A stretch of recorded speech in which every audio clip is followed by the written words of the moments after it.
Mesdames, Messieurs, permettez-moi de vous remercier très sincèrement et du fond de mon cœur d'être présent dans cette salle. Le 16 juin 2021, aux environs de 16 heures, les réseaux sociaux ont été inondés de photos et vidéos prises dans les locaux de notre entreprise. Submergé par la déferlante des messages, j'ai été troublé par cette situation inédite dans ma vie.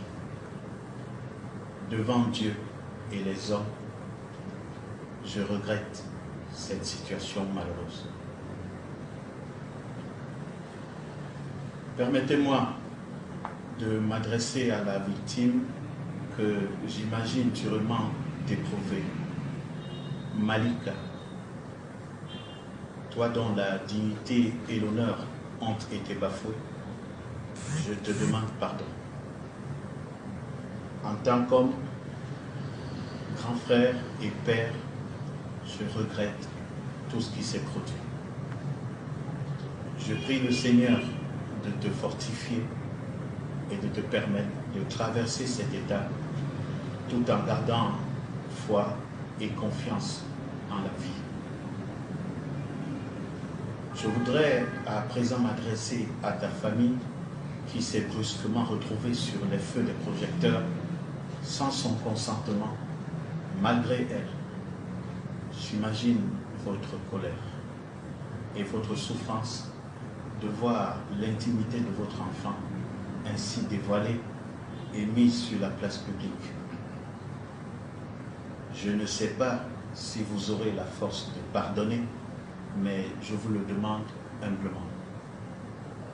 Toutefois, dans l'intérêt de Malika, je vous souhaite l'apaisement des cœurs. Permettons-lui de retrouver cet anonymat protecteur et cette tranquillité qui lui permettront de se reconstruire.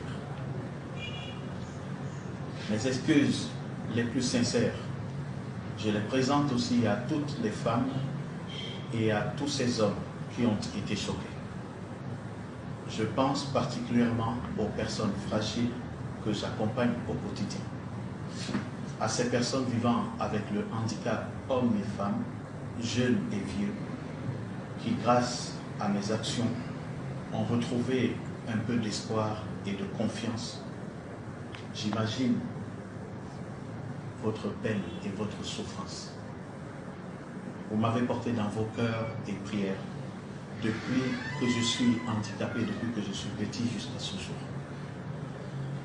En ces moments douloureux que je traverse avec vous, j'ai également une pensée émue pour ma maison d'édition, qui m'a fait confiance et s'est investie humainement, financièrement et émotionnellement pour faire connaître mon histoire au monde entier à travers l'édition de mon livre.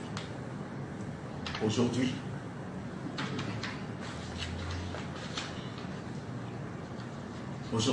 elle se retrouve dans une situation particulièrement embarrassante. J'en suis profondément désolé. À vous, mes amis, vous qui m'avez toujours soutenu de bonne foi et qui estimez avoir été trahi, je regrette profondément. Et je vous promets de faire des efforts pour mériter votre amitié précieuse. Enfin, à mon épouse, ici présente, Mado,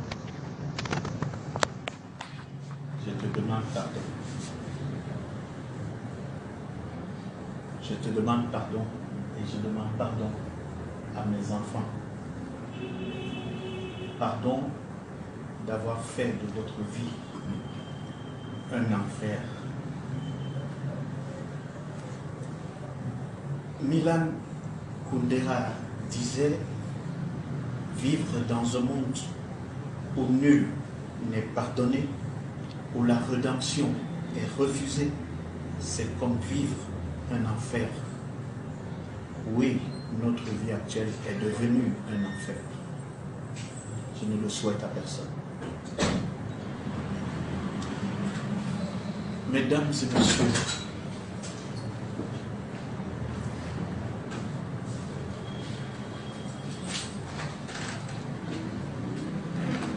mesdames et messieurs,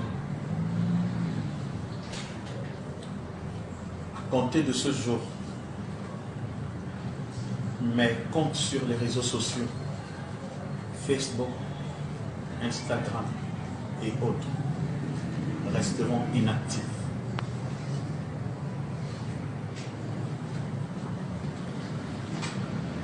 Je me tourne humblement vers le Seigneur, vers Dieu, et je lui dis, je viens vers toi, Seigneur. Dans ta miséricorde et ta bonté infinie, tu pardonnes toujours. Je me mets à genoux et je te prie. Je vous remercie.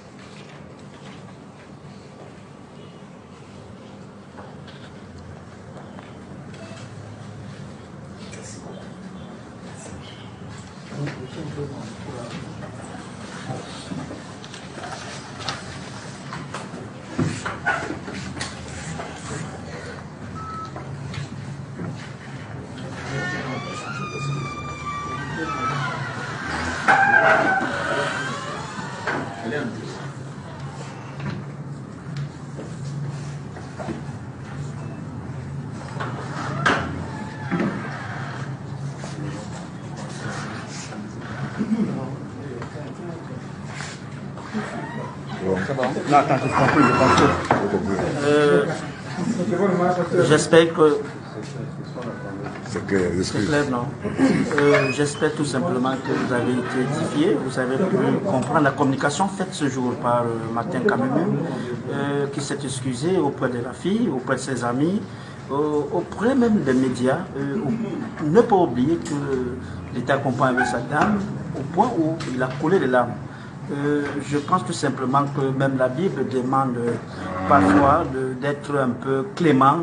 Et c'est ce qui s'est passé aujourd'hui. Martin a montré aux yeux des hommes des médias qu'il est un grand homme. Depuis Douala, je suis Narcisse TV.